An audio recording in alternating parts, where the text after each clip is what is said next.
দীঘা থেকে 510 কিলোমিটার দূরে আমফান শক্তিশালী ঘূর্ণিঝড় আমফান এগিয়ে আসছে। এই মুহূর্তে আমফান উড়িষ্যার পারদ্বীপ থেকে মাত্র 360 কিলোমিটার দূরে, দীঘা থেকে 510 কিলোমিটার দক্ষিণ পশ্চিমে এবং বাংলাদেশের খেপুপাড়া থেকে 650 কিলোমিটার দক্ষিণ পশ্চিমে অবস্থান করছে। স্থলভাগে যখন আছড়ে পড়বে, ঘূর্ণনের গতিবেগ তখন হবে 155 থেকে 165 কিলোমিটার প্রতি ঘন্টায়, এমনকি তা 185 কিলোমিটারও ছড়িয়ে যেতে পারে। সে সঙ্গে হবে প্রবল জলোচ্ছ্বাস। দীঘা, কাথি, খেচুড়ি এবং নন্দীগ্রাম সহ সমুদ্র উপকূলবর্তী এলাকায় বিপর্যয় মোকাবিলা বাহিনী, কোস্টাল পুলিশ এবং নুলিয়ারা টহলদারি চালাচ্ছে, সঙ্গে মাইকিংও চলছে। শঙ্করপুর থেকে তাজপুরের মাঝে কয়েকটি জায়গায় সমুদ্র বাঁধ দুর্বল হয়ে পড়েছে। সেচ দপ্তরের এরকম বেশ কয়েকটি জায়গা চিহ্নিত করে যুদ্ধকালীন তৎপরতায় মেরামতির কাজ শুরু করেছে। আগামী 2-3 ঘন্টার মধ্যেই বজ্রবিদ্যুৎ সহ ঝড়ো হাওয়া শুরু হবে পূর্ব মেদিনীপুর এবং দক্ষিণ 24 পরগনা, সুন্দরবন লাগোয়া এলাকায়। এ সময় আবহাওয়ার গতিবেগ থাকবে ঘন্টায় 30 থেকে 40 কিলোমিটার। আলিপুর আবহাওয়া দপ্তর জানাচ্ছে, ঝড়ের তাণ্ডবে সবচেয়ে বেশি ক্ষতি হতে পারে 24 পরগনায়, তারপর কলকাতায়। উপকূলবর্তী জেলাগুলোতে হালকা বৃষ্টি শুরু হয়েছে। হাওয়ার বেগ বাড়ছে উপকূলীয় অঞ্চলে। কাকদ্বীপ, নামখানা, ফ্রেজারগঞ্জে বৃষ্টি শুরু হয়েছে। কলকাতাতেও ফেরি সার্ভিস চালানো হবে না। দীঘা, মন্দারমণি, বকখালিতে কোনো পর্যটক নয়। সবজি চাষ ক্ষতিগ্রস্ত হওয়ার আশঙ্কা রয়েছে। দোকান বাজার বন্ধ রাখার পরামর্শ দেওয়া হয়েছে। কলকাতায় হালকা থেকে ভারী বৃষ্টি হবে। 21 মের আগে সমুদ্রে মৎস্যজীবীদের মাছ ধরতে যেতে নিষেধ করা হচ্ছে। বুধবার বেলা বাড়লে হাওয়া গতি বাড়বে। ঝড় বৃষ্টি ও জলোচ্ছ্বাস থেকে ক্ষতির আশঙ্কা রয়েছে। 24 পরগনায় ও পূর্ব মেদিনীপুরে বেশি ক্ষতির আশঙ্কা। জোরাল প্রভাব পড়বে হাওড়া, হুগলিতেও। ভারী থেকে অতি ভারী বৃষ্টির সম্ভাবনা। গাছ, পুরনো বাড়ি নিয়ে সতর্কতা কলকাতায়। কলকাতায় সকাল থেকে ঝড় হাওয়ার গতি থাকবে সর্বোচ্চ ঘন্টায় 130 কিলোমিটার। হাওড়া হুগলিতে হাওয়ার গতিবেগ থাকবে সর্বোচ্চ ঘন্টায় 120 কিলোমিটার। বুধবার ঝড়ের গতি থাকবে ঘন্টায় 165 থেকে 185 কিলোমিটার। বুধবার উত্তর দিকে এগোবে আমফান। দীঘা থেকে 630 কিলোমিটার দক্ষিণ পশ্চিমে অবস্থান করছে আমফান।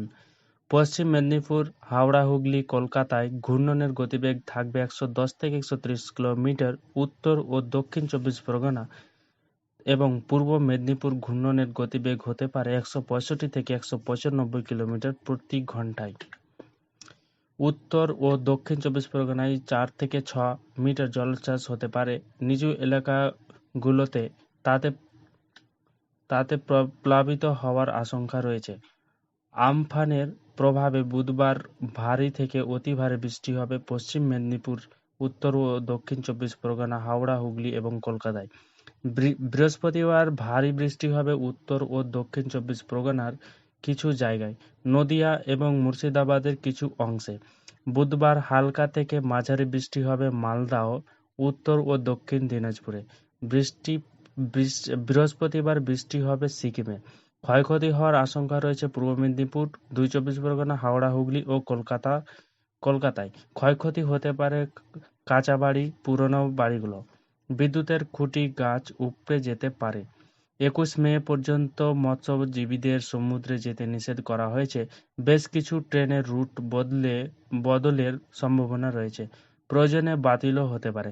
যে এলাকায় ঝড়ের প্রভাব পড়বে সেখানে বাসিন্দাদের ঘরে থাকার পরামর্শ দেওয়া হয়েছে।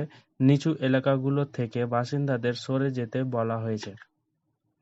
নিম্নচাপ থেকে বঙ্গোপসাগরে ঘূর্ণিঝড়ে পরিণত হওয়ার আমফানের গতিমুখ ছিল উত্তর পশ্চিম দিকে। এখন তা বাঁক নিয়ে সরাসরি এ রাজ্যের দিকে ধেয়ে আসছে। এই শক্তিশালী ঘূর্ণিঝড়ের গতিবেগ রয়েছে দীঘা থেকে বাংলাদেশের হাতিয়া দ্বীপ।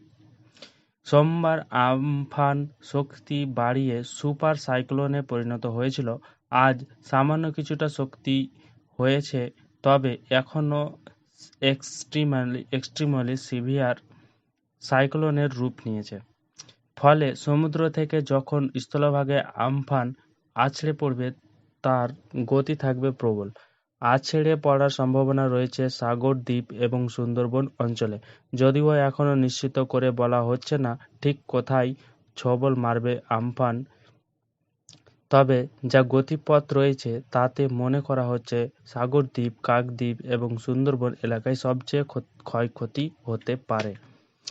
উপকূলবর্তী এলাকায় সমুদ্র এবং নদীর জল নিচু এলাকায় ঢুকে যেতে পারে বলে আশঙ্কা করা হচ্ছে। আমপানের মোকাবিলায় তৈরি রয়েছে রাজ্য প্রশাসন।